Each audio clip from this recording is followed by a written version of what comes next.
right. Oh my God, I'm recording. 120 frames per second.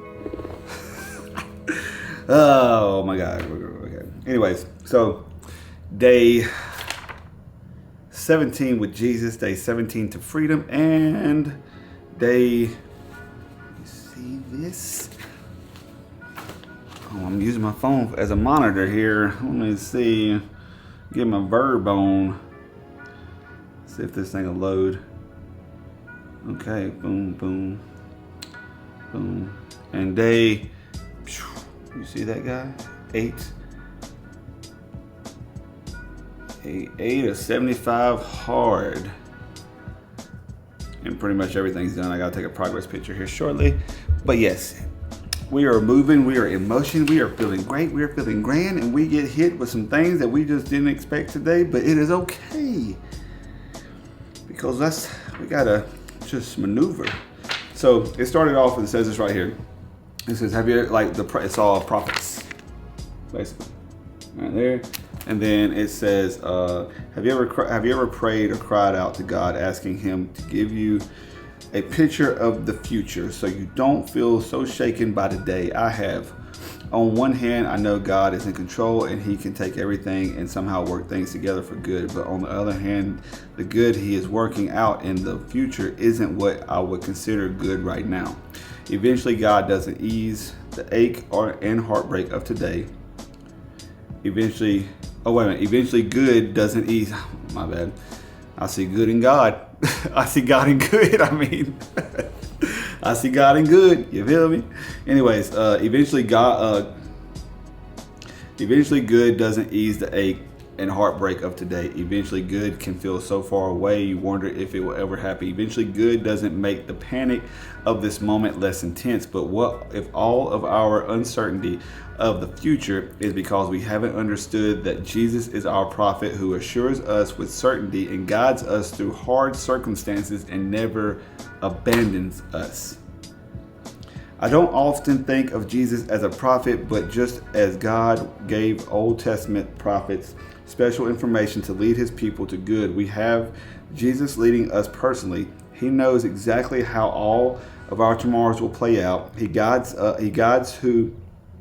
a God who knows how to avoid treacherous terrains, and He knows how we are feeling as humans with real fears, real heartbreak, real sorrow, real anxiety, and real effects of sin. He knows how to get from where we are today to the promise good God has in store. This was a really good, I can't really say it's a chapter because it's not chapters, but this was a really good section of the book, without a doubt.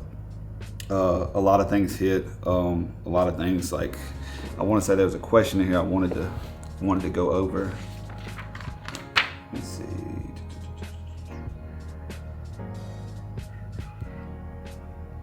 Let me see. Sorry guys, I'm trying to.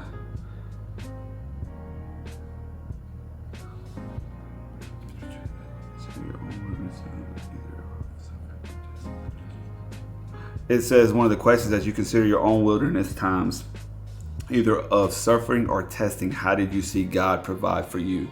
There's been plenty of times in my life where God's provided for me in the suffering. The suffering would be like depression state. You know what I'm saying? There's been times where, like, I'm not gonna lie, I've dealt with, and still to this day deal with, like, depression every once in a while. And in a state where you just feel like you have no one or nothing. It's like, I've been to a point where I felt like that, and all I could do was lean into Him.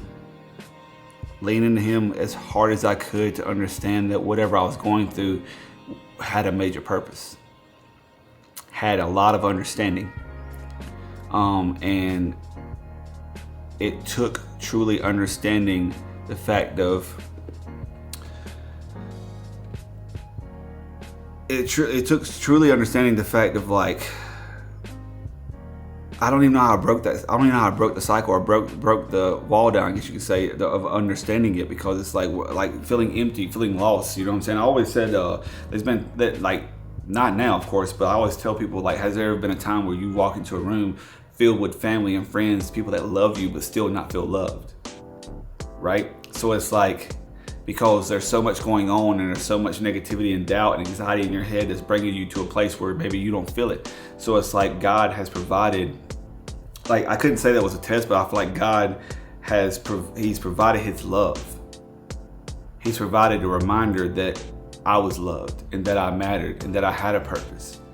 And as those things that have belittled me and brought me to a sense where I thought that, you know, there was nothing, or I thought that this sucks or it's over, he provided the feeling and the comfort of understanding that what you are going through right now is setting you up for what is coming.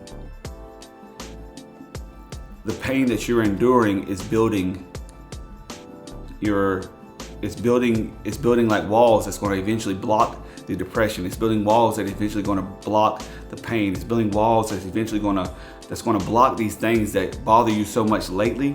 Because once I provide to you what I'm going to provide to you down the road, is going to free all of this that's been going on within you, because you're now going to understand why you went through it to start off with. If that makes sense. I'm trying to make as much sense as I can out of that, but that's one of the situations I feel like when it came down to God, it's like, that's why it's like a little scenario that I can say that I've dealt with, because wilderness times, you know, suffering, you know, being tested.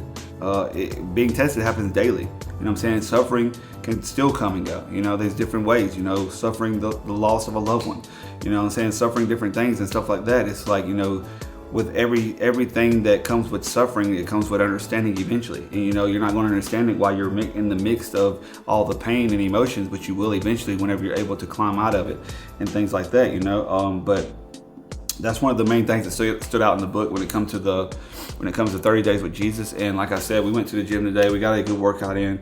I think we were in there at like 2:30, I believe 2:30.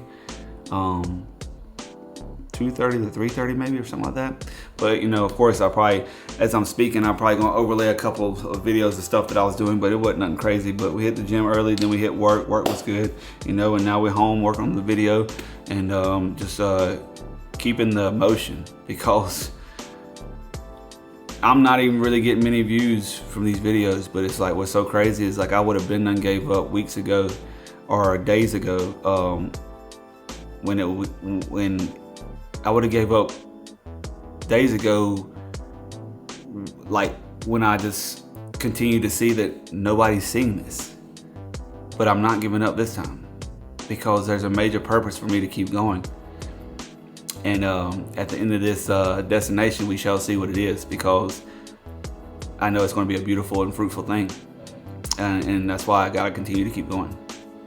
Because just as I'm sitting here sharing things that I either go through dealing with, or things I want to do in my life or accomplish in my life, you know, there's somebody else also that eventually might land upon this video. And when they do, then this video had meaning. You know what I'm saying? That was the purpose from this one video. It could be one person said, hey man, I really appreciate it. I need this today. Boom. All right, there it goes. There goes the purpose of the video. One person. That one view. It doesn't take a million. It just takes one. And that being said, man, I appreciate you guys, or I appreciate you guy, or you girl. And, you know, for what it's worth and for what I'm sorry I was getting a call, but appreciate you guys. And I'm about to jet up out of here, take this call. All I got to say is peace, love, and happiness. Let's go!